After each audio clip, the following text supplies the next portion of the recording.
नमस्कार साथियों, उपासना आईएएस के वीकेंड करंट अफेयर्स प्रोग्राम में आप सभी का स्वागत है। इसमें हम लोग the Hindu, PIB, Indian Express and down to earth से संबंधित परीक्षा के लिए जो भी महत्वपूर्ण खबरें होती हैं उनको कवर करते हैं। आज के सेशन में हम लोग 16 दिसंबर से लेके 22 दिसंबर 2020 तक की जो भी महत्वपूर्ण खबरें होंगी उनको कवर करेंगे। तो साथियों, यदि आप हमारे चैनल पर नए व्यूअर हैं तो सबसे पहले चैनल को सब्सक्राइब कर लीजिए। इसके साथ ही बेल आइकन को भी प्रेस कर लीजिए जिससे आपको हमारे आने वाले सभी वीडियो की नोटिफिकेशन मिल सके। चलिए अब हम लोग आज का सेशन शुरू करते हैं। आज के सेशन की पहली न्यूज है सुजीत खबरों में। तो जानते हैं ये खबरों में क्यों है। भारतीय तटरक्षक के गश्ती जहाज सुजीत का हाल ही में गोवा में जलावतरण हुआ। ये समुद्र में गश्त के लिए 105 मीटर सीरीज का दूसरा जहाज है। इससे तटरक्षक की परिचालन क्षमता में इजाफा होगा, यानी वृद्धि होगी। इस स्वदेशी अपतटीय पोत का डिजाइन तथा निर्माण जीएसएल ने किया। तो ये आपको याद रखना है बेसिकली कि जो सुजीत है वो है क्या। तो ये एक प्रकार का गश्ती जहाज है।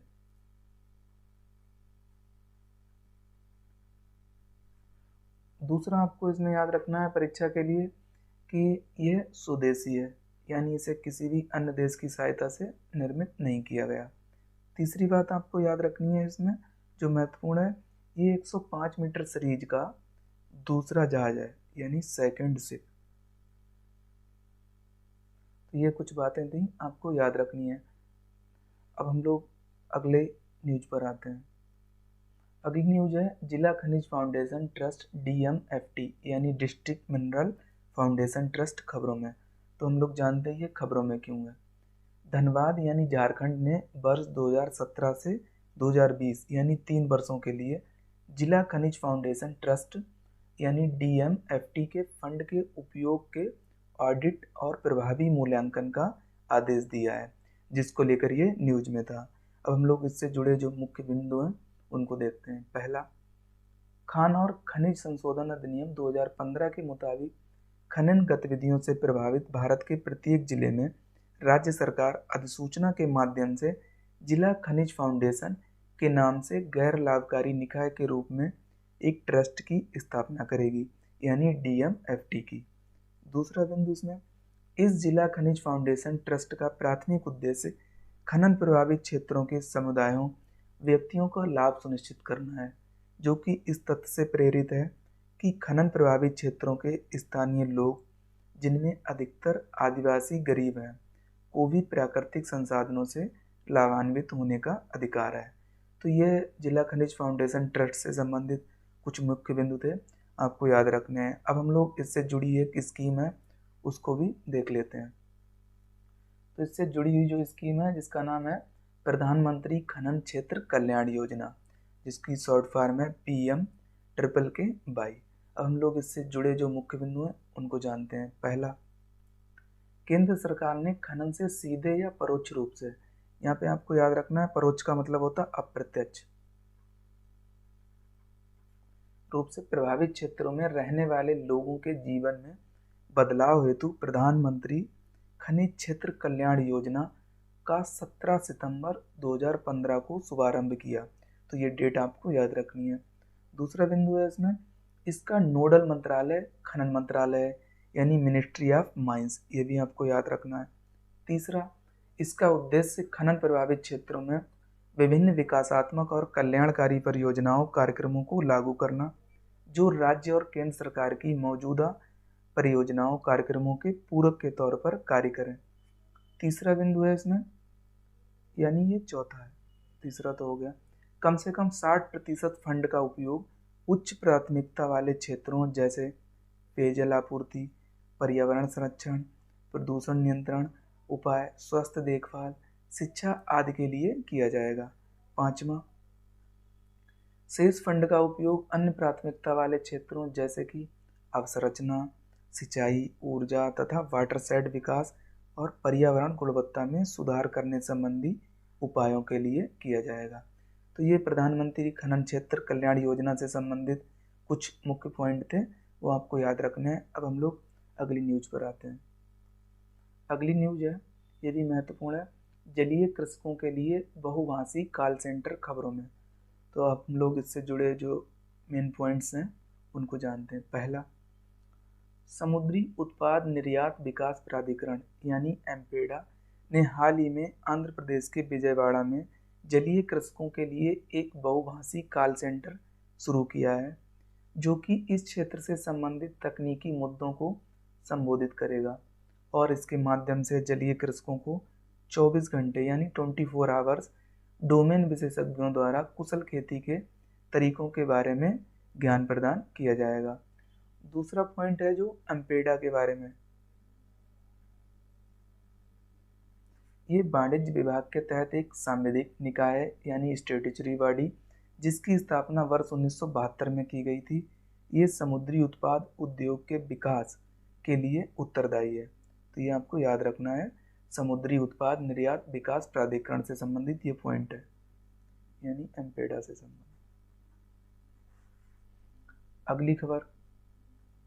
अगली खबर है हिमालयन ट्रिलियम। ये खबरों में है, तो हम लोग जानते हैं इससे जुड़े जो मुख्य पॉइंट हैं परीक्षा के लिए। पहला, हाल ही में हिमालय की एक सामान्य जड़ी बूटी हिमालयन ट्रिलियम, तो ये आपको पता हो गया होगा, एक प्रकार की जड़ी बूटी है यानी औषधि। हिमालयन ट्रिलियम को अंतर्राष्ट्रीय प्राकृतिक संरक्षण संघ यानी IUCN द्वारा लुप्तप्राय को इंडेंजर्ड भी कहा जाता है इंग्लिश में, इंडेंजर घोषित कर दिया गया है। तो ये आपको याद रखना है, इसका IUCN स्टेटस परीक्षा में पूछा जा सकता है। दूसरा, हिमालयन ट्रिलियम को भारत, भूटान, नेपाल और चीन में पाया जाता है। भारत में ये केवल 4 राज्यों केंद्र शासित प्रदेशों जिनमें हिमाचल प्रदेश, जम्मू कश्मीर, सिक्किम और उत्तराखंड आते हैं। तीसरा, ये स्टेरॉयडल सैपोनिन का एक प्राकृतिक स्रोत है जो स्टेरॉयड दवाओं का महत्वपूर्ण घटक है। ये जड़ी बूटी पारंपरिक चीनी दवाओं में काफ़ी लोकप्रिय है। अपनी औषधीय गुणवत्ता के कारण घरेलू तथा अंतर्राष्ट्रीय बाजार में इसकी कीमत काफ़ी अधिक होती है, जिसके कारण व्यापक पैमाने पर इसका अवैध कारोबार होता है यानी इलीगल ट्रेडिंग। तो ये आपको ध्यान रखना है। ये हिमालयन ट्रिलियम से संबंधित कुछ मुख्य बिंदु थे, वो आपको याद रखने हैं। अब हम लोग अगली न्यूज पर आते हैं। अगली न्यूज है विश्व अल्पसंख्यक अधिकार दिवस यानी वर्ल्ड माइनॉरिटीज राइट डे। तो हम लोग जानते हैं ये खबरों में क्यों है। 18 दिसंबर 2020 को राष्ट्रीय अल्पसंख्यक आयोग यानी नेशनल कमीशन फॉर माइनॉरिटीज ने विश्व अल्पसंख्यक अधिकार दिवस मनाया, जिसको लेकर ये न्यूज में था। अब हम लोग जो अल्पसंख्यक हैं उनसे भारतीय संविधान में जुड़े कुछ मुख्य प्रावधान जानते हैं। पहला, भारतीय संविधान में अल्पसंख्यक शब्द को परिभाषित नहीं किया गया है, ये आपको याद रखना है। हालांकि संविधान धार्मिक और भाषाई अल्पसंख्यकों को मान्यता देता है। दूसरा, भारतीय संविधान के अनुच्छेद 29, 30 तथा 350B में अल्पसंख्यक शब्द का प्रयोग किया गया है, लेकिन इसकी परिभाषा कहीं नहीं दी गई है। तो ये आपको याद रखना है, अनुच्छेद 29 और अनुच्छेद 30 तथा अनुच्छेद 350 ये अल्पसंख्यकों से संबंधित है। तीसरा, भारत में ये मुस्लिम, ईसाई, सिख, बौद्ध, पारसी और जैन धर्म पर लागू होता है। ये आपको 6 रिलीजन भी याद रखने हैं जिनके संदर्भ में अल्पसंख्यक जो प्रावधान है वो लागू होता है। तो ये विश्व अल्पसंख्यक अधिकार दिवस से संबंधित कुछ मुख्य बातें थी, आपको याद रखनी है। अब हम लोग अगली खबर पर आते हैं। अगली खबर है महत्वपूर्ण खेलो इंडिया यूथ गेम्स 2021 खबरों में। तो जानते हैं इनसे जुड़े जो मुख्य पॉइंट्स हैं। पहला, खेलो इंडिया यूथ गेम्स 2021 का आयोजन हरियाणा में किया जाएगा, ये आपको याद रखना है राज्य। दूसरा, युवा कार्यक्रम एवं खेल मंत्रालय यानी ministry of youth affairs and sports ने हरियाणा में आयोजित होने वाले खेलो इंडिया यूथ गेम्स में 2021 में 4 स्वदेशी, ये नंबर भी आपको याद रखना है, 4 स्वदेशी खेलों, गतका जो पंजाब का है, ये भी आपको याद रखना है कौन सा जो खेल है वो किस राज्य का है, कलारीपयट्टू केरल का है, थांगता मणिपुर का और मलखंभ मध्य प्रदेश का को शामिल करने की मंजूरी दी है। तीसरा, खेलो इंडिया यूथ गेम्स खेलों के प्रोत्साहन हेतु संशोधित राष्ट्रीय कार्यक्रम खेलो इंडिया का हिस्सा है, जिसे केंद्रीय मंत्रिमंडल द्वारा वर्ष 2017 में अनुमोदित किया गया था। चौथा, खेलो इंडिया यूथ का उद्देश्य पूरे देश में खेलों को प्रोत्साहित करना है। तो ये खेलो इंडिया यूथ गेम से जुड़ी हुई कुछ मुख्य बातें थी, वो आपको याद रखनी है। अब हम लोग अगली न्यूज पर आते हैं। अगली न्यूज है N501 बाई खबरों में। तो जानते हैं ये खबरों में क्यों है। पहला पॉइंट, ये एक प्रकार का उत्परिवर्तित कोरोना वायरस है। तो ये आपको याद रखना है, एक प्रकार का उत्परिवर्तित कोविड-19 वायरस का एक प्रकार है, तो आपको ध्यान रखना है। दूसरा, हाल ही में नोवल कोरोना वायरस के इस स्वरूप का पता यूनाइटेड किंगडम में फैले नए संक्रमण के लिए उत्तरदायी माना गया। तीसरा, उत्परिवर्तन का तात्पर्य वायरस के आनुवांशिक अनुक्रम में परिवर्तन से है। तो ये N501 बाई से संबंधित कुछ मेन बातें थी, वो आपको याद रखनी है। अब हम लोग अगली न्यूज पर आते हैं। अगली न्यूज है महानदी के बाढ़ग्रस्त मैदान का संरक्षण। तो जानते हैं ये खबरों में क्यों है। हाल ही में राष्ट्रीय हरित अधिकरण यानी नेशनल ग्रीन ट्रिब्यूनल, ये जो NGT है काफ़ी महत्वपूर्ण है। आप प्लेलिस्ट में जाकर इससे संबंधित एक वीडियो है उसको देख सकते हैं, वहाँ पे इसके बारे में डिटेल में पढ़ाया गया है। तो देखिए, NGT ने महानदी के बाढ़ग्रस्त मैदान के क्षेत्रों की पहचान के लिए एक उच्च स्तरीय समिति का गठन किया है, जिसको लेकर महानदी के जो बाढ़ग्रस्त मैदान है वो न्यूज में थे। अब हम लोग इनसे जुड़े जो मुख्य बातें हैं यानी महानदी से, उनको जानते हैं। पहला, महानदी प्रणाली उड़ीसा राज्य की सबसे बड़ी नदी और प्रदेशीय भारत की तीसरी सबसे बड़ी नदी यानी पहली गोदावरी, दूसरी कृष्णा के बाद की नदी है। दूसरा, इसका उद्गम यानी यह नदी अमरकंटक के दक्षिण में छत्तीसगढ़ राज्य के बस्तर की पहाड़ियों में सिहावासा के पास से निकलती है। तीसरा, महानदी की प्रमुख सहायक नदियाँ शिवनाथ नदी, हसदेव नदी, मांड नदी, ईव नदी, जोंक नदी और तेल नदी, ये प्रमुख सहायक नदियाँ हैं महानदी की, वो आपको याद रखनी है। तो ये महानदी से संबंधित कुछ मुख्य बातें थी, वो आपको याद रखनी है। अब हम लोग अगली न्यूज पर आते हैं। अगली न्यूज है E20 ईंधन खबरों में। तो जानते हैं ये खबरों में क्यों है। हाल ही में भारत सरकार ने एथेनॉल जैसे हरित ईंधन यानी ग्रीन फ्यूल को बढ़ावा देने के लिए E20 ईंधन को अपनाने के विषय में सार्वजनिक सुझाव आमंत्रित किए हैं, जिसको लेकर ये न्यूज में था। अब हम लोग इससे जुड़े जो मुख्य बिंदु हैं उनको जानते हैं। पहला, E20 ईंधन गैसोलीन और एथेनॉल का मिश्रण होता है।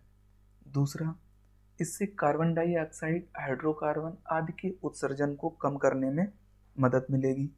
तीसरा, ये तेल आयात बिल को भी कम करने में मदद करेगा, जिससे विदेशी मुद्रा की बचत और ऊर्जा सुनिश्चित होगी।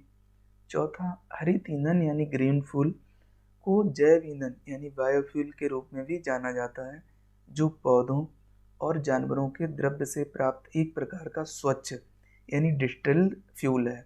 ये व्यापक रूप से उपयोग किए जाने वाले जीवाश्म ईंधन की तुलना में पर्यावरण अनुकूल है। तो ये E20 ईंधन से संबंधित जुड़े कुछ मुख्य बिंदु थे, वो आपको याद रखने हैं। अब हम लोग अगली न्यूज पर आते हैं। अगली न्यूज है महत्वपूर्ण है, ये मोस्ट इम्पॉर्टेंट, स्वायत्त जिला परिषदें खबरों में यानी ऑटोनोमस डिस्ट्रिक्ट्स काउंसिल। तो हम लोग जानते हैं ये खबरों में क्यों है और इनसे जुड़े मुख्य बिंदु। पहला, भारतीय संविधान की छठी अनुसूची यानी 6th शेड्यूल के तहत पूर्वोत्तर राज्य के 4 राज्य असम, मेघालय, त्रिपुरा, मिजोरम में स्वायत्त जिला परिषदों की स्थापना की गई है। ये आपको याद रखना है, छठी अनुसूची के तहत। दूसरा पॉइंट, ये स्वायत्त जिला परिषद आदिवासी संस्कृति की रक्षा और उसके संरक्षण की परिकल्पना करती हैं। तीसरा, इससे वित्तीय, विधायी, न्यायिक और प्रशासकीय शक्तियाँ प्रदान की गई हैं। चौथा, इसका गठन 5 वर्ष के लिए किया जाता है, जिसमें 30 सदस्य होते हैं। पाँचवा, जिनमें 26 जनजातीय प्रतिनिधि होते हैं और 4 सदस्य राज्यपाल द्वारा नामित किए जाते हैं। छठा, ADCS की स्थापना के पीछे तर्क यह है कि भूमि के साथ संबंध आदिवासी या जनजातीय पहचान का आधार है। भूमि और प्राकृतिक संसाधनों पर स्थानीय जनजातीय लोगों का नियंत्रण सुनिश्चित कर उनकी संस्कृति तथा पहचान को संरक्षित किया जा सकता है, क्योंकि ये कारक काफ़ी हद तक जनजातीय लोगों की जीवन शैली एवं संस्कृति को निर्धारित करते हैं। तो ये स्वायत्त जिला परिषदों से जुड़े कुछ मुख्य बिंदु थे, वो आपको याद रखने हैं। अब हम लोग अगली न्यूज पर आते हैं। अगली न्यूज भी ये पूर्वोत्तर से ही जुड़ी हुई है, यानी इनर लाइन परमिट प्रणाली, जिसको शॉर्ट फॉर्म में ILP भी कहा जाता है। तो जानते हैं ये खबरों में क्यों है और इससे जुड़े मुख्य बिंदु। पहला, इनर लाइन परमिट प्रणाली की अवधारणा ब्रिटिश औपनिवेशिक काल के दौरान प्रस्तुत की गई थी। दूसरा, इनर लाइन परमिट एक दस्तावेज है और इस प्रणाली के तहत संरक्षित क्षेत्रों में जाने या रहने के लिए किसी भी भारतीय नागरिक जो इस क्षेत्र से संबंधित नहीं है या शेष भारत का है को इसे प्राप्त करना अनिवार्य है, यानी मैंडेटरी है। तो इसका बेसिकली मतलब ये है इस पॉइंट का, यानी जो ILP है जिन भी राज्यों या जिस भी क्षेत्रों में लागू है वहाँ किसी बाहरी व्यक्ति को जाने के लिए ये जो ILP है इसका होना अनिवार्य है। तीसरा, इनर लाइन परमिट की शुरुआत ब्रिटिश सरकार ने Bengal eastern frontier regulation act 1873 के तहत बंगाल के पूर्वी हिस्से की जनजातियों की सुरक्षा के लिए की थी। चौथा पॉइंट है, वर्ष 1873 के कानून के तहत ILP पूर्वोत्तर के केवल 3 राज्यों मिजोरम, अरुणाचल प्रदेश और नागालैंड पर लागू था, परंतु वर्ष 2019 में मणिपुर चौथा ऐसा राज्य बना जहां ILP प्रणाली लागू होती है। तो वर्तमान में आपको याद रखना है 4 राज्यों में ILP प्रणाली लागू है। तो ये ILP से संबंधित कुछ मुख्य बातें थी, वो आपको याद रखनी है। अब हम लोग अगली न्यूज पर आते हैं। अगली न्यूज है खुदीराम बोस। तो ये एक स्वतंत्रता सेनानी थे आधुनिक भारत के। तो हम लोग जानते हैं इनके बारे में, ये खबरों में क्यों है। हाल ही में इनकी पुण्यतिथि पर केंद्रीय गृह मंत्री ने इनकी प्रतिमा पर श्रद्धांजलि अर्पित की है, जिसको लेकर ये न्यूज में थे। अब हम लोग इनसे जुड़ी जो मुख्य बातें हैं उनको जानते हैं। पहली, खुदीराम बोस का जन्म वर्ष 1889 में पश्चिम बंगाल के मेदिनीपुर जिले के एक छोटे से गांव में हुआ था।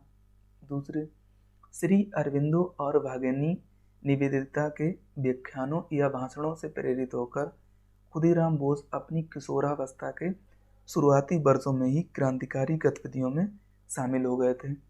तीसरा, वर्ष 1905 में जब बंगाल का विभाजन हुआ तो उन्होंने सक्रिय रूप से ब्रिटिश हुकूमत के इस कदम का विरोध किया। चौथा, 15 वर्ष की आयु में बोस अनुशीलन समिति में शामिल हो गए। ये 20वीं शताब्दी की उन प्रारंभिक संस्थाओं में से थी जिसने बंगाल में क्रांतिकारी गतिविधियों को बढ़ावा दिया, यानी अनुशीलन समिति की बात की जा रही है। तो अब हम लोग अगला बिंदु जानते हैं इनसे संबंधित। अगला पॉइंट है 5वां, बोस के जीवन में निर्णायक क्षण वर्ष 1908 में तब आया जब उन्हें उनके क्रांतिकारी साथी प्रफुल्ल चाकी के साथ मुजफ्फरपुर के जिला मजिस्ट्रेट यानी किंग्सफोर्ड की हत्या का काम सौंपा गया। ज्ञात हो कि मुजफ्फरपुर को हस्तांतरित किए जाने से पूर्व किंग्सफोर्ड बंगाल के जिला मजिस्ट्रेट थे और क्रांतिकारियों तथा आम नागरिकों पर किए गए अत्याचारों के कारण कई युवा क्रांतिकारी के मन में उनके प्रति क्रोध था। छठा जो अंतिम बिंदु है इनसे संबंधित, दोनों ने किंग्सफोर्ड की हत्या के कई प्रयास किए और 30 अप्रैल 1908 को किंग्सफोर्ड की गाड़ी पर बम फेंका गया। यद्यपि इस हमले में वह बच निकला, किंतु इसमें एक अन्य अंग्रेज अफसर की परिजनों की मृत्यु हो गई। इसके बाद खुदीराम बोस को गिरफ्तार कर लिया गया और अदालत ने उन्हें फांसी की सजा सुनाई। 11 अगस्त 1908 को उन्हें फांसी दे दी गई। तो ये खुदीराम बोस से संबंधित जुड़े हुए कुछ मुख्य बिंदु थे, वो आपको याद रखने हैं। अब हम लोग अगली न्यूज पर आते हैं। अगली न्यूज है हाइपरसोनिक विंड टनल यानी HWT। समाचारों में क्यों जानते हैं।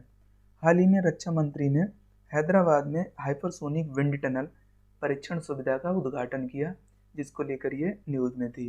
अब हम लोग इससे जुड़ी जो परीक्षा के लिए मुख्य बातें हैं उनको जानते हैं। पहली, इस प्रकार अमेरिका और रूस के बाद भारत इस तरह की उन्नत तकनीक वाला तीसरा देश यानी थर्ड कंट्री पूरे विश्व में देश बन गया। दूसरी बात, पूर्ण रूप से भारत में विकसित ये प्रणाली भारतीय उद्योग जगत की समन्वित साझेदारी का परिणाम है। ये प्रेशर वैक्यूम संचालित एक अत्याधुनिक प्रणाली है जो कि मैक 5 से मैक 12 का अनुसरण करती है। ये आपको पता होगा, गति की इकाई है मैक। तीसरा, हाइपरसोनिक प्रवाह के अनुकरण की क्षमता वाली ये प्रणाली भविष्य में अत्यधिक जटिल एरोस्पेस और रक्षा प्रणालियों के कार्यान्वयन में प्रमुख भूमिका निभाएगी। तो ये हाइपरसोनिक विंड टनल से संबंधित कुछ मुख्य पॉइंट्स हैं, वो आपको याद रखने हैं। अब हम लोग अगली खबर पर आते हैं। अगली खबर है बिटकॉइन। तो ये समाचारों में क्यों है, जानते हैं। हाल ही में अपने मूल्य में तेजी से वृद्धि को लेकर, यानी इसने 20,000 अमेरिकी डॉलर के मूल्य को पार कर लिया, जिसको लेकर ये न्यूज में थी। अब हम लोग जानते हैं बेसिकली बिटकॉइंस क्या है। पहला पॉइंट, ये एक प्रकार की क्रिप्टो करेंसी है जिसका आशय एक विशिष्ट प्रकार की डिजिटल मुद्रा से है जो विकेंद्रीकृत होती है और इसे क्रिप्टोग्राफी इनक्रिप्शन तकनीक के माध्यम से संरक्षित किया जाता है। दूसरा पॉइंट, ये तत्काल भुगतान को सक्षम बनाती है। ये एक ओपन सोर्स प्रोटोकॉल पर आधारित है और इसे किसी भी केंद्रीय प्राधिकरण द्वारा जारी नहीं किया जाता है। यहाँ पे केंद्रीय प्राधिकरण का मतलब है किसी भी बैंक का केंद्रीय बैंक, जैसे भारत का आरबीआई है।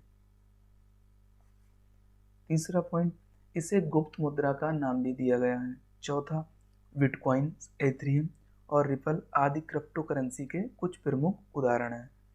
अब हम लोग ये जानते हैं कि बिटकॉइंस का विकास कब हुआ। तो इसमें पहला पॉइंट है, इसके विकास को लेकर अभी तक कुछ भी स्पष्ट नहीं है।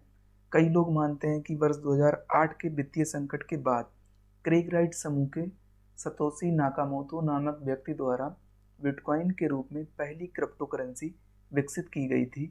हालांकि सतोशी नाकामोतो के बारे में कोई सूचना उपलब्ध नहीं है। दूसरा पॉइंट, ये ब्लॉकचेन तकनीक पर आधारित होती है, यानी ब्लॉकचेन टेक्नोलॉजी। ये आपको ध्यान रखना है। अब आपको एक नोट भी याद रखना है, भारत में ये वैध नहीं है, यानी इलीगल है, इसके लेन देन की अनुमति नहीं है। तो ये बिटकॉइन से संबंधित कुछ मुख्य बातें थी, वो आपको याद रखनी है। अब हम लोग अगली न्यूज पर आते हैं। अगली न्यूज है यंग चैंपियंस ऑफ द ईयर्थ। खबरों में ये एक प्रकार का पुरस्कार है, हाल ही में न्यूज में है, तो हम लोग जानते हैं ये खबरों में क्यों है।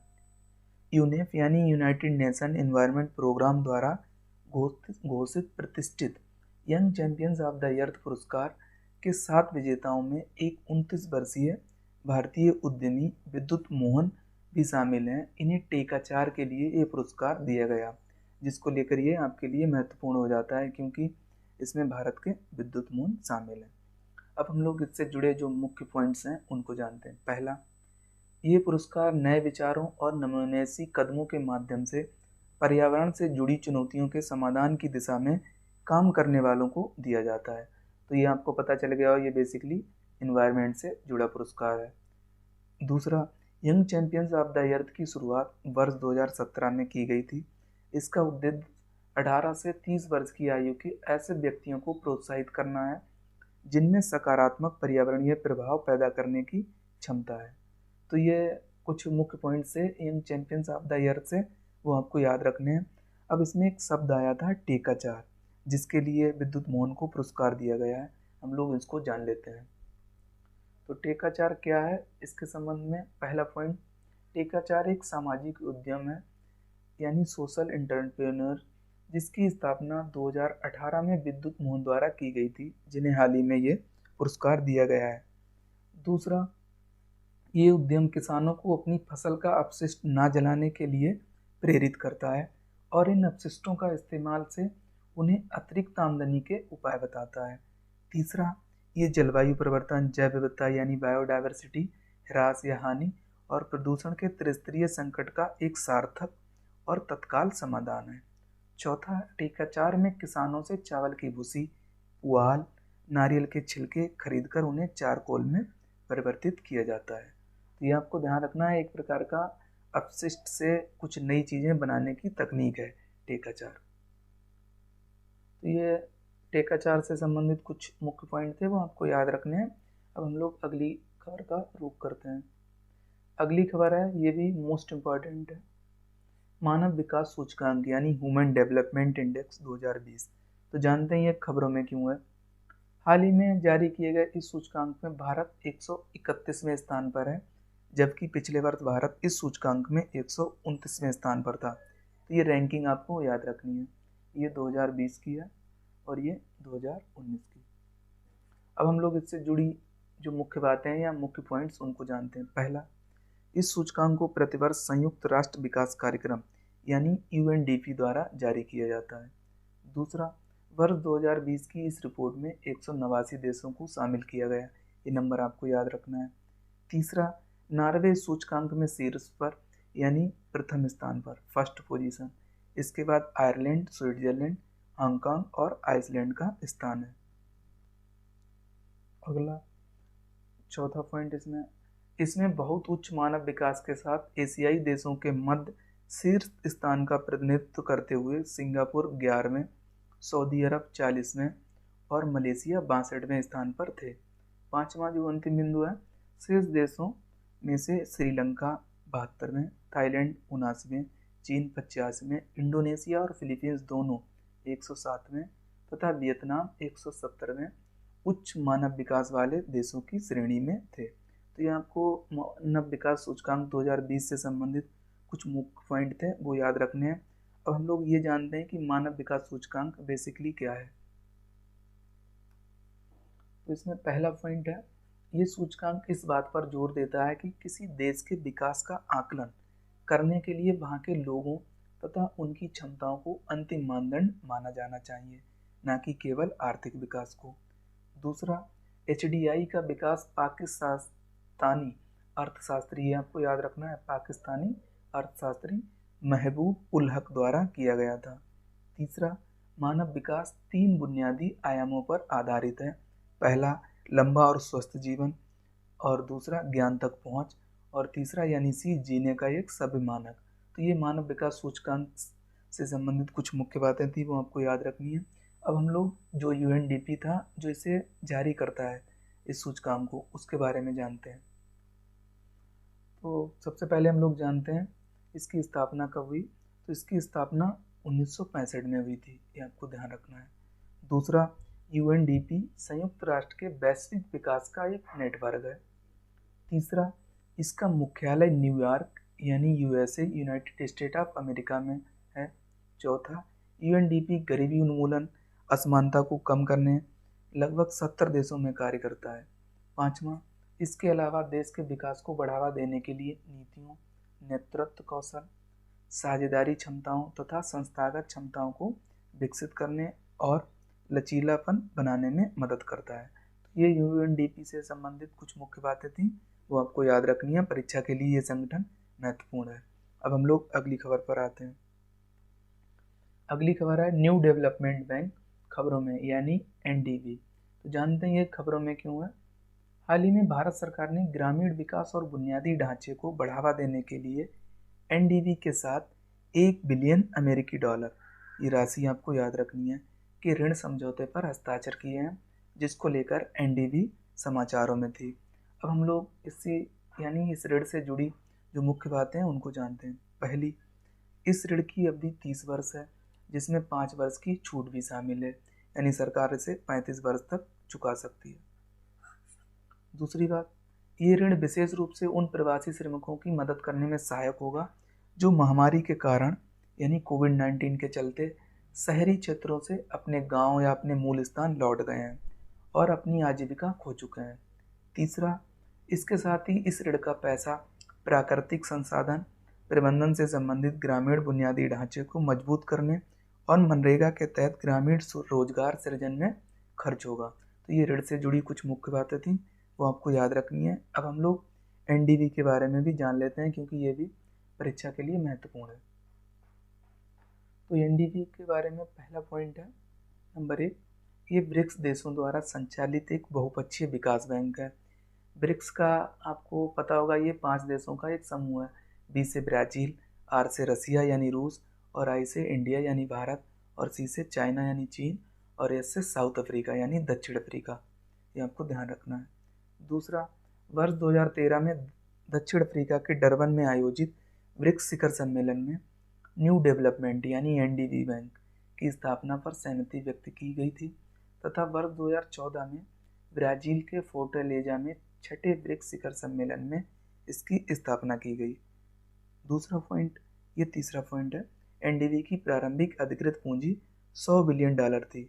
चौथा पॉइंट, एनडीबी का मुख्यालय संघाई चीन में है, तो ये आपको याद रखना है, महत्वपूर्ण है। अगला पॉइंट, अगला पांचवा पॉइंट है, एनडीबी के वर्तमान संगठनात्मक ढांचे में एक अध्यक्ष, 4 उपाध्यक्ष तथा अन्य कुछ कार्यकारी सदस्य शामिल हैं। अध्यक्ष का कार्यकाल 5 वर्ष होता है।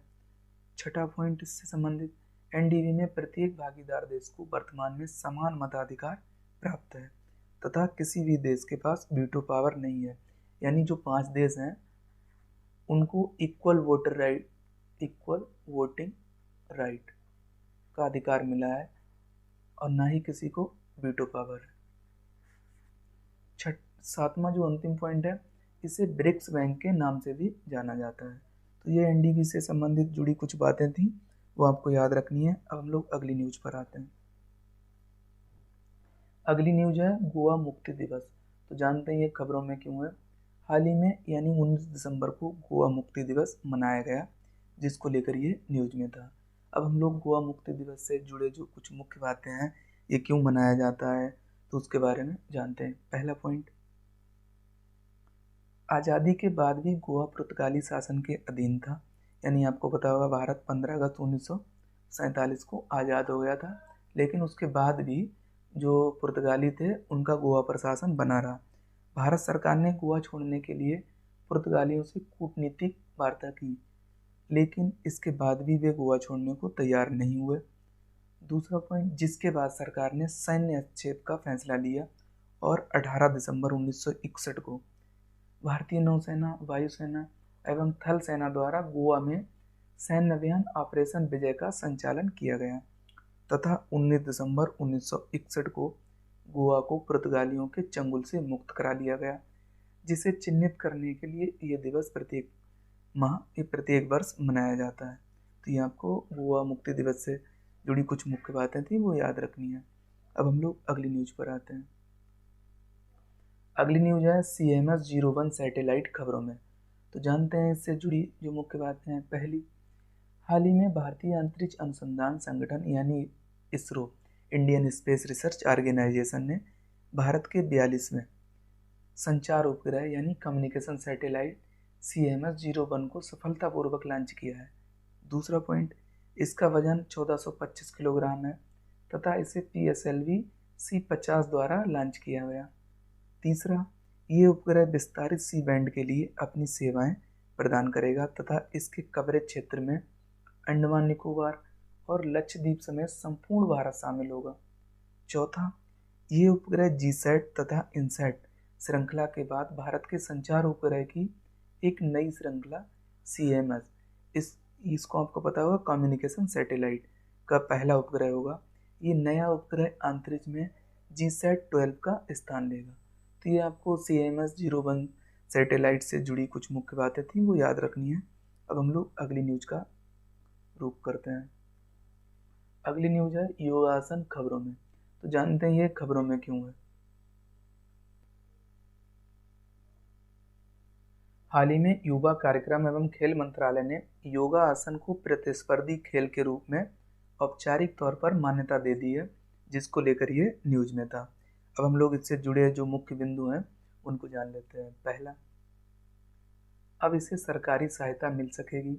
दूसरा, इसके खेल बनने से इसमें कई नई तकनीकें और नई रणनीतियां शामिल की जा सकेंगी, जिससे खिलाड़ियों और अधिकारियों को इस क्षेत्र में करियर बनाने का बेहतर अवसर मिलेगा।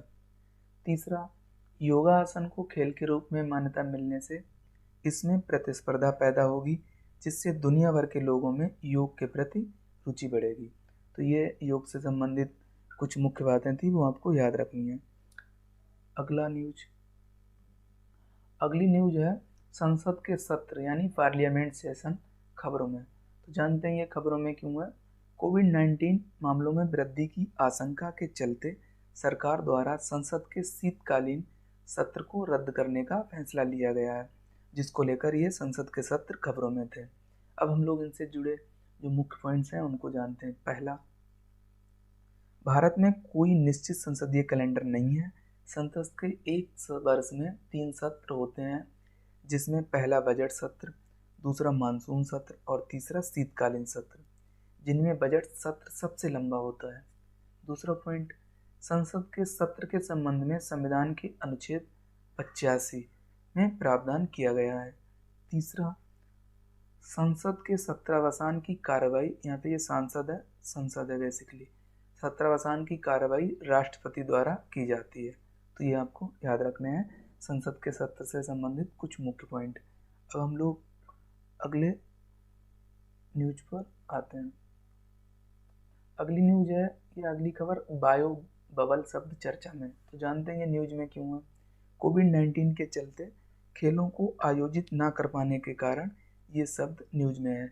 आपको पता होगा कि एक लंबे समय से कोविड-19 जो महामारी है वो चल रही है, जिसको लेकर जो भी गेम हुआ करते थे उनको ज़्यादातर स्टॉप कर दिया गया है, यानी रोक दिया गया है। उसको कहीं भी ये जैसे ऑर्गेनाइजेशन स्थल या आयोजन कराने की जो भी बात थी उसके बारे में कोई चर्चा नहीं है। उसी को लेकर ये बायो बबल शब्द चर्चा में है। अब हम लोग इसका अर्थ जान लेते हैं। बायो बबल का अभिप्राय ऐसे क्षेत्र से होता है जिसका उपयोग केवल कुछ निश्चित लोगों द्वारा ही किया जा सकता है जो वायरस से संक्रमित नहीं है और जिनकी रिपोर्ट नेगेटिव आई है। तो आपको पता चल गया होगा, बायो बबल एक प्रकार का क्षेत्र है जहाँ पे उन लोगों को जाने की अनुमति दी जाती है जो कोविड-19 से संक्रमित नहीं है और उनकी जो रिपोर्ट है वो नेगेटिव आई है। तो ये आपको ध्यान रखना, ये खेल से संबंधित है। अगली खबर है इंड इंडो कॉर्पोरेट खबरों में। तो यहाँ पे आपको याद रखना है, इंड से मतलब है इंडिया और इंडो से मतलब इंडोनेशिया। अब हम लोग इससे संबंधित जो मुख्य पॉइंट है उनको जानते हैं। पहला, हाल ही में इसके 35वें संस्करण का आयोजन किया गया। दूसरा, ये भारत और इंडोनेशियाई नौसेना के मध्य वाला संयुक्त सैन्य अभ्यास है। तो ये देश आपको याद रखने हैं। तीसरा, इसके साथ ही भारत इंडोनेशियाई के साथ समुद्र शक्ति, गरुड़ शक्ति जैसे द्विपक्षीय समुद्री अभ्यासों का भी आयोजन करता है। तो ये आपको याद रखने हैं। समुद्र शक्ति ऐसे पूछा जा सकता है, समुद्र शक्ति और गरुड़ शक्ति किन देशों के बीच समुद्री सैन्य अभ्यास हैं। तो आपको बताना है कि भारत और इंडोनेशिया।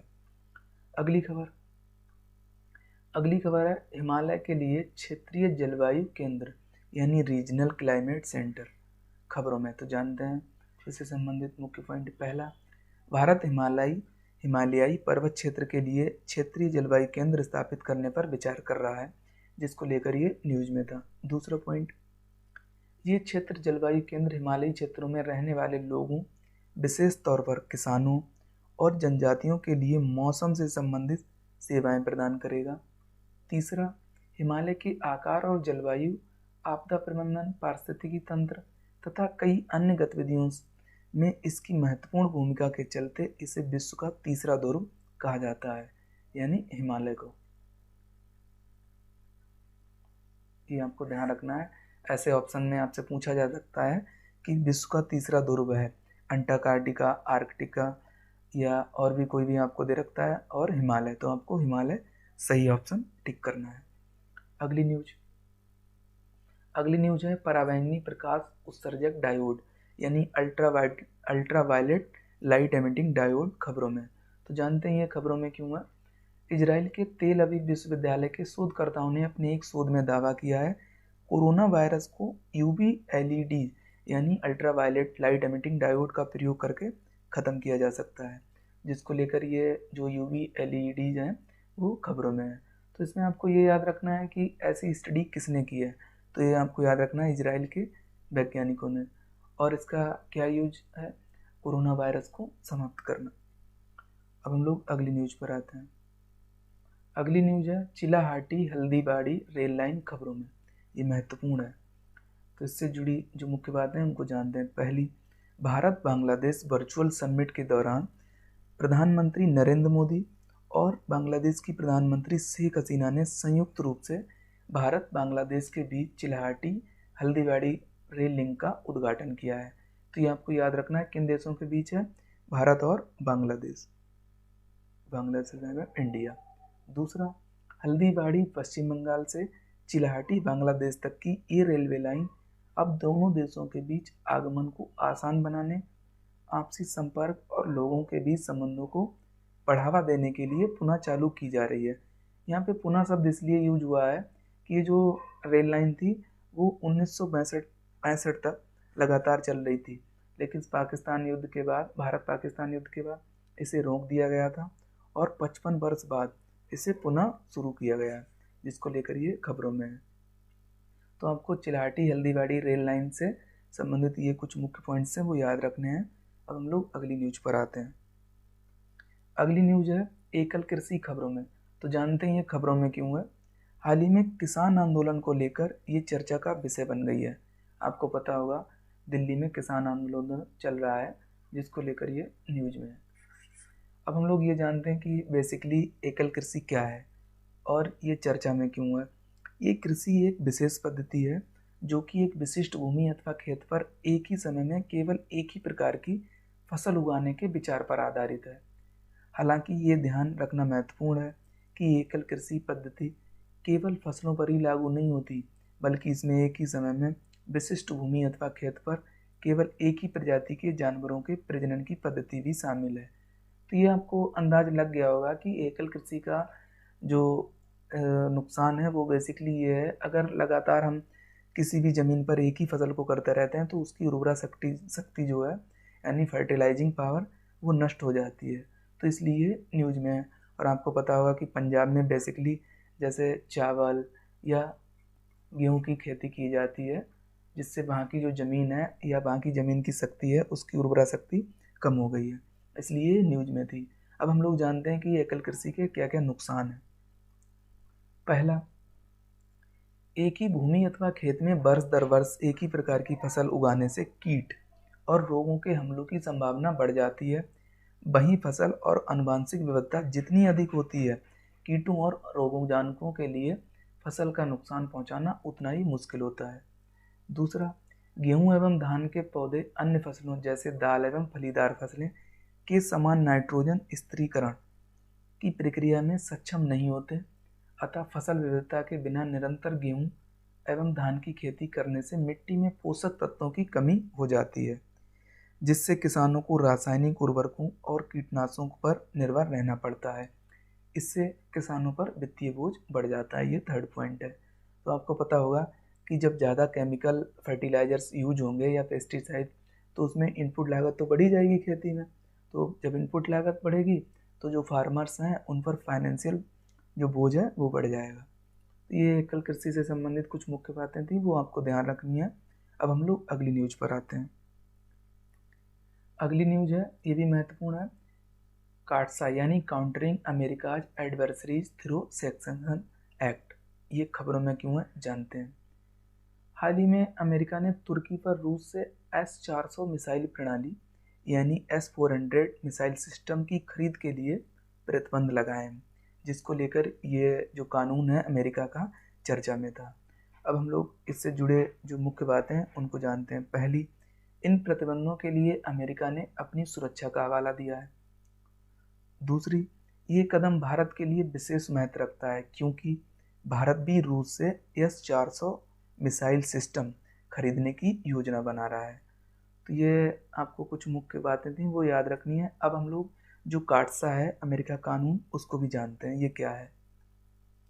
तो इसमें पहला पॉइंट है, ये अमेरिकी रक्षा विभाग से संबंधित एक कानून है जिसे अगस्त 2017 को अधिनियमित और जनवरी 2018 से लागू किया गया।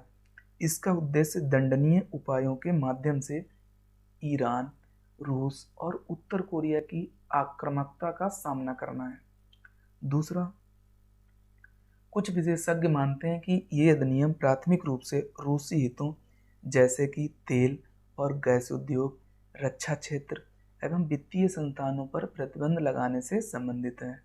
तीसरा, ये अधिनियम अमेरिकी राष्ट्रपति को रूसी रक्षा और खुफिया क्षेत्रों से संबंधित महत्वपूर्ण लेन देन में शामिल व्यक्तियों पर अधिनियम में उल्लिखित 12 सूचीबद्ध प्रतिबंधों में से कम 5 प्रतिबंध लागू करने का अधिकार देता है। तो ये काटसा से जुड़े कुछ मुख्य पॉइंट्स थे, वो आपको याद रखने हैं। अब हम लोग अगली न्यूज पर आते हैं। अगली न्यूज है भारत जल प्रभाव सम्मेलन, इंडिया वाटर इम्पैक्ट समिट। तो जानते हैं ये खबरों में क्यों है। हाल ही में इसके 5वें सम्मेलन का आभासी आयोजन किया गया, जिसको लेकर ये न्यूज में था। अब हम लोग इससे जुड़े जो मुख्य पॉइंट्स हैं उनको जानते हैं। पहला, ये 5 दिवसीय सम्मेलन है जिसमें जल सुरक्षा, नदियों को पुनर्जीवित करने के उपायों पर चर्चा करने के लिए भारत सहित विभिन्न देशों के विशेषज्ञ और अनुसंधानकर्ता शामिल होते हैं। दूसरा, इसका आयोजन राष्ट्रीय स्वच्छ गंगा मिशन और centre for Ganga river basin management and studies द्वारा किया गया। तो ये आपको ध्यान रखना है, भारत जल प्रभाव सम्मेलन से संबंधित कुछ मुख्य बातें। अब हम लोग इससे और जो मुख्य जुड़े पॉइंट्स हैं उनको जान लेते हैं। तीसरा, इस वर्ष का विषय अर्थ गंगा नदी संरक्षण विकास था। चौथा, सम्मेलन के दौरान भारत में कीचड़ प्रबंधन के विकास हेतु नॉर्वे के जैव अर्थव्यवस्था शोध संस्थान और सी गंगा ने संयुक्त रूप से एक समझौते पर हस्ताक्षर किए हैं।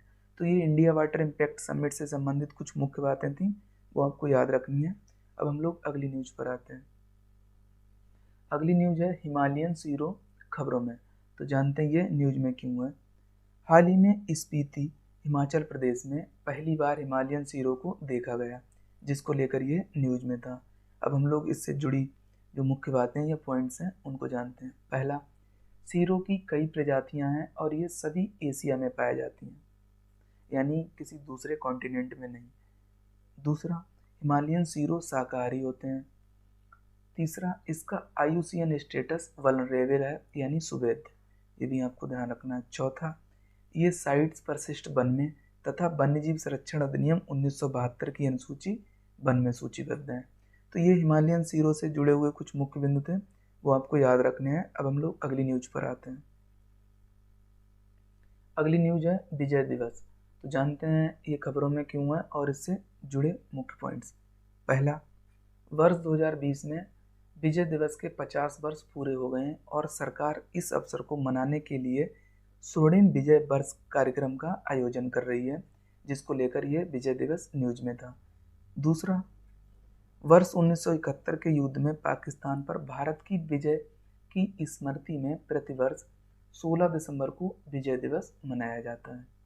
ये आपको डेट भी याद रखनी है। तीसरा, इस दिन बांग्लादेश अस्तित्व में आया, इसलिए बांग्लादेश प्रत्येक वर्ष 16 दिसंबर को स्वतंत्रता दिवस मनाता है। तो ये विजय दिवस से संबंधित कुछ मुख्य पॉइंट्स थे, वो आपको याद रखने हैं। अब हम लोग अगली न्यूज पर आते हैं। अगली न्यूज है सरदार वल्लभ भाई पटेल की 70वीं पुण्यतिथि। तो जानते हैं ये खबरों में क्यों है।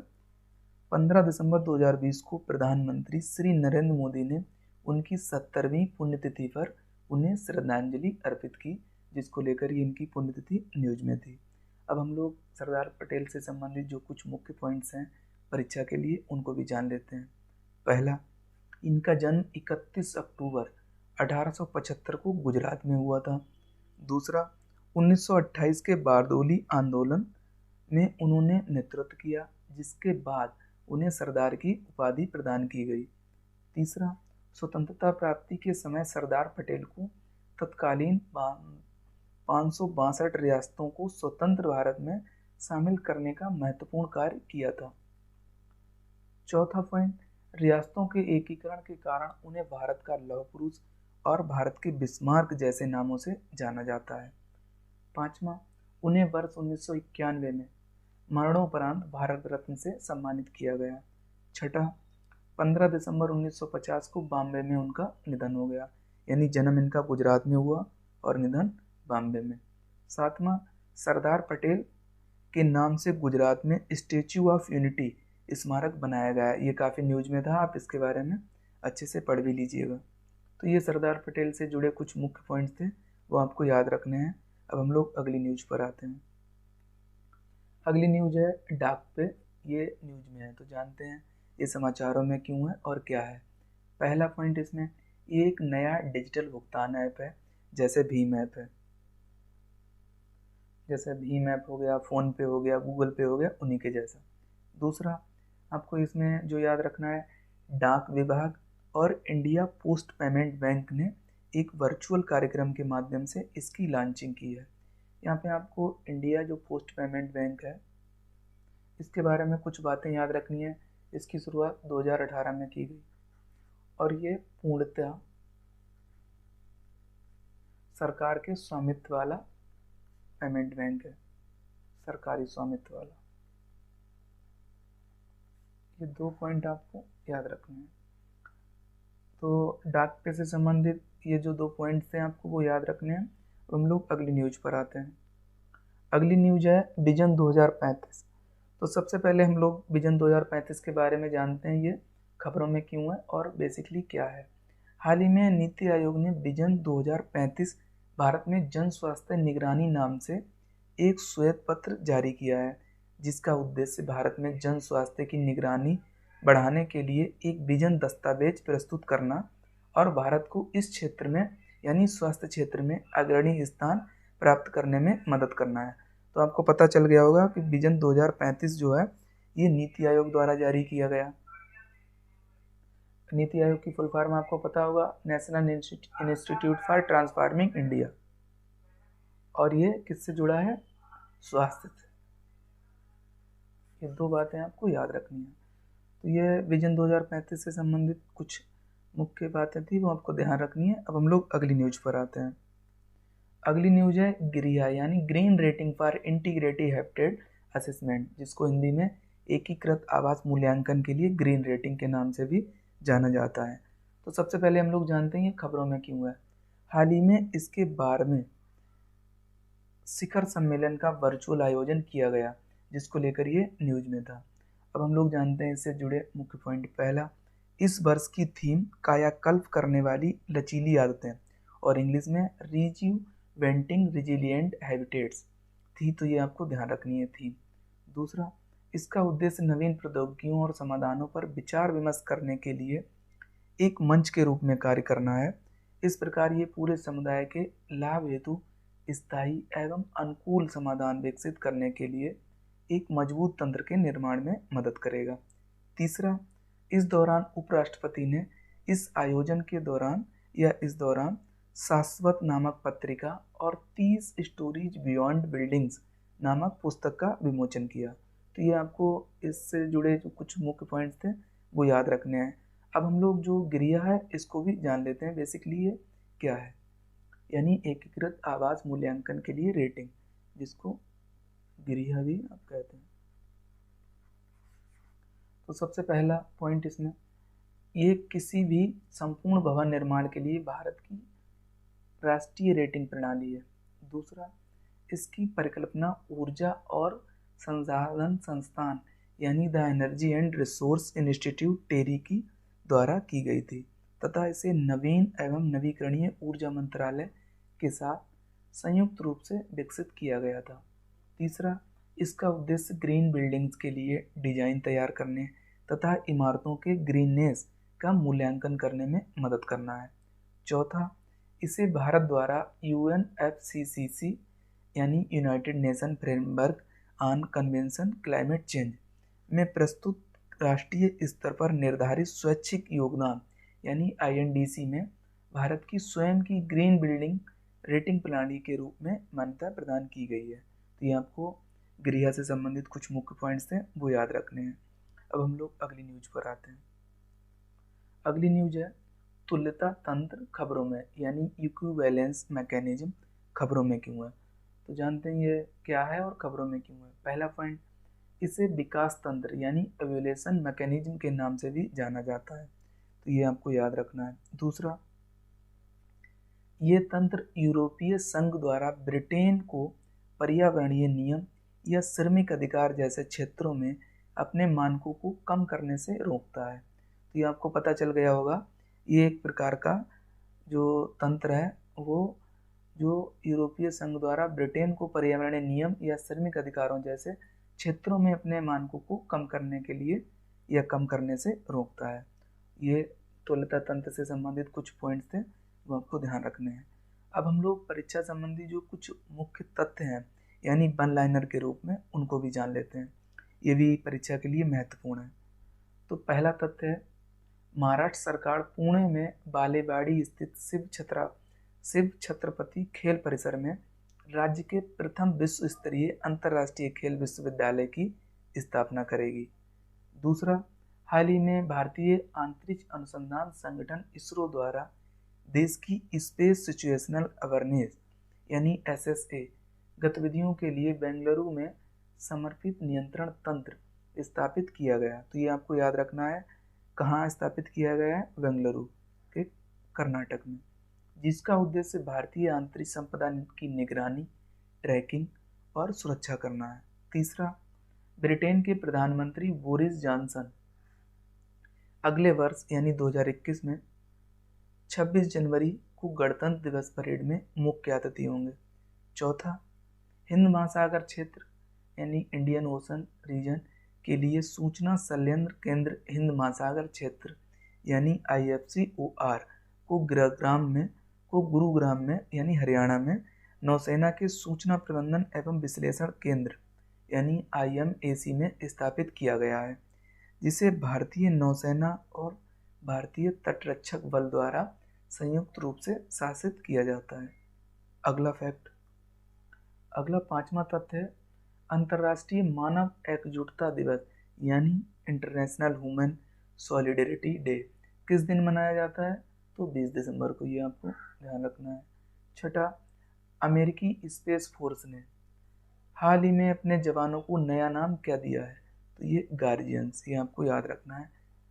सातवां जो अंतिम तथ्य है, चिल्ले या चिल्लई कला को किस राज्य में मनाने की शुरुआत हुई है? तो ये जम्मू कश्मीर केंद्र शासित प्रदेश में आपको ध्यान रखनी है। तो साथियों, ये परीक्षा संबंधी कुछ महत्वपूर्ण तथ्य हैं, वो आपको ध्यान रखने हैं। तो आज के सेशन में साथियों इतना ही। हम लोग नेक्स्ट सेशन में मिलेंगे कुछ नई खबरों के साथ। तब तक के लिए आप सभी लोग अपना ध्यान रखिए। साथ ही उपासना IAS के चैनल को लाइक, शेयर और सब्सक्राइब करना ना भूलिए। Thank you. Best of luck.